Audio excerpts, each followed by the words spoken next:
Good evening and welcome to another edition of HGP Sport. For today, I'm JADON Samuels. Thanks for joining us. We begin the cast with some cricket news. West Indies star all-rounder Andre Russell is set to undergo a fitness test with a view to make him part of the region's T20 World Cup set up for Australia this year. It has been more than a year and a half since Russell last represented the Maroon side in a T20 International, with the 2019 World Cup marking the last time he suited up for the side. During that World Cup, Russell was unable to finish a game without treatment and had to do knee surgery, but seems to be on the comeback trail, having played in a number of domestic T20 games around the world. Eyes are also on the mystery spinner Sunil Narine, who has played through a finger injury last year during the Hero Carbon Premier League and has also, for a number of years, struggled with his action.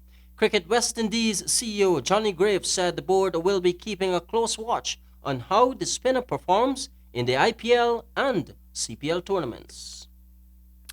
MVP Sports Store jumps on board a third Magnum Tonic Wine Mash Cup train, even as the final showdown is set for February 22. Stanford Howard explains. There's Magnum Tonic Wine Futsal Tournament Championships move down to the business end of things. Teams are going through the paces as Saturday's semi-finals quickly approaches. On Wednesday at the MVP Sports Store, which is located in the Giftland Mall, the proprietors threw their support behind the third edition of the tournament in terms of provision of the third place prize.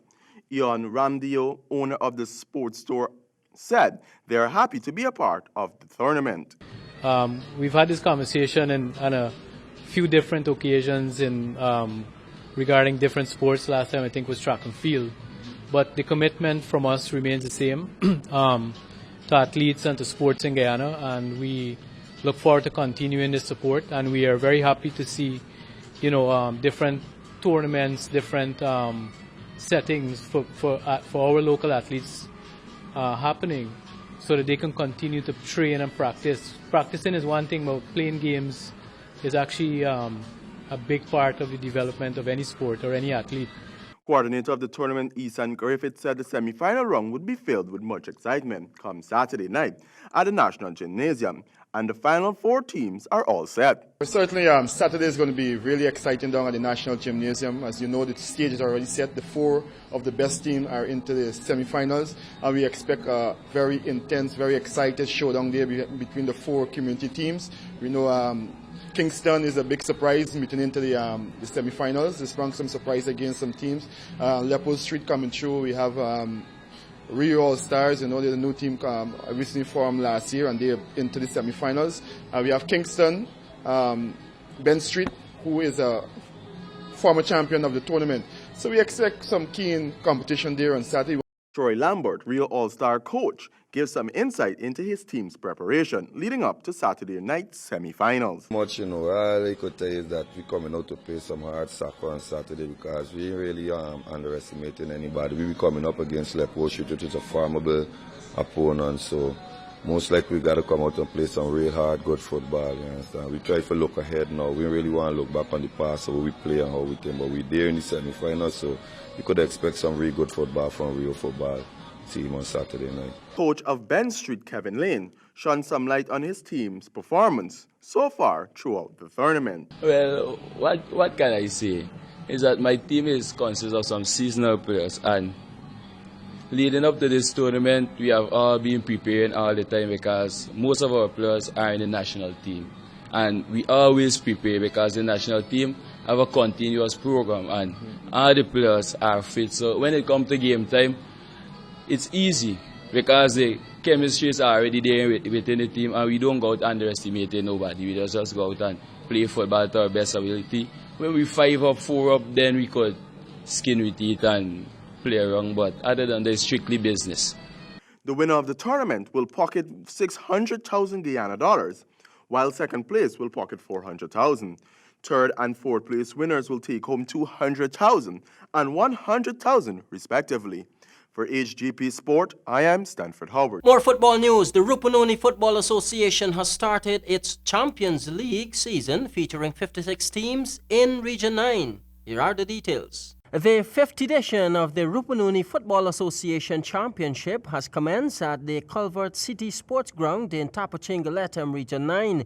The geographical layout of the vast Rupununi terrain prohibited many of the teams from turning out for the opening ceremony, but those present were reminded of the encouraging progress the association has made over the past years and what is in store for them. Present at the opening ceremony were His Worship Mayor of Letem John Macedo, Guyana Football Federation President Wayne Ford, along with GFA President Ryan Farias and executive members. In his feature remarks, President Ford commended President Farias and his executive team for the excellent work they have been doing. Likewise, he expressed gratitude to Mayor Macedo for improving the Culvert City Ground.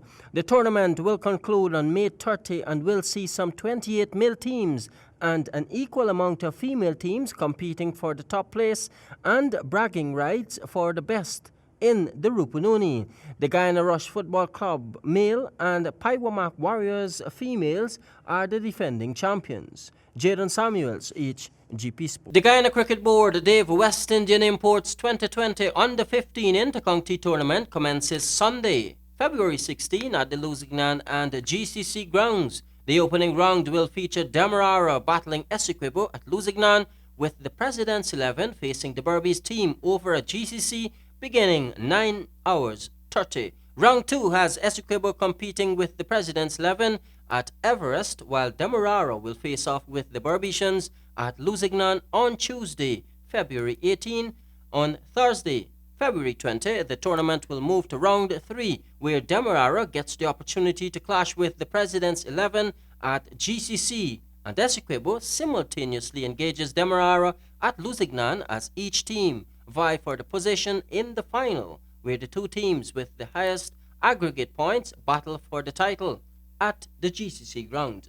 And finally, in sport this evening, the 2020 Bounty Farm Limited Handicap Squash Tournament began last evening at the usual venue, the Georgetown Club, with 13 matches in Category A and the Open category. The details in this report. It was a night full of upsets in Category A as both of the top-seeded players were beaten. Shalo Azregado lost in straight games to Cassie Walcott 15-8, 15-9, while Joshua Verwey was beaten by Grant Fernandes 15-1, 15-4. Matches which went the distance, Tiana Gomes had the better of Riley Rodriguez 15-8, 11-15, 15-14, while Laguan Monroe defeated Brenner da Silva 11-15, 15-12, 15-14. Taking a look at the open category, comfortable wins for Abusud Cadogan, beaten Tian Edwards 15-12, 15-14, while Luis de Silva cruised past Ian McDessie 15-2, 15-10, and Zachary Persard proved to be too good for Lydia Fraser, winning 15-2, 15-9. The action continues this Thursday and Friday with the finals slated for Saturday evening starting 18 hours. Jadon Samuels, HGP Sport. That wraps up our cast this evening. I'm Jadon Samuels, reminding you, as always, say yes to life, yes to sport, and no to drugs. Good night.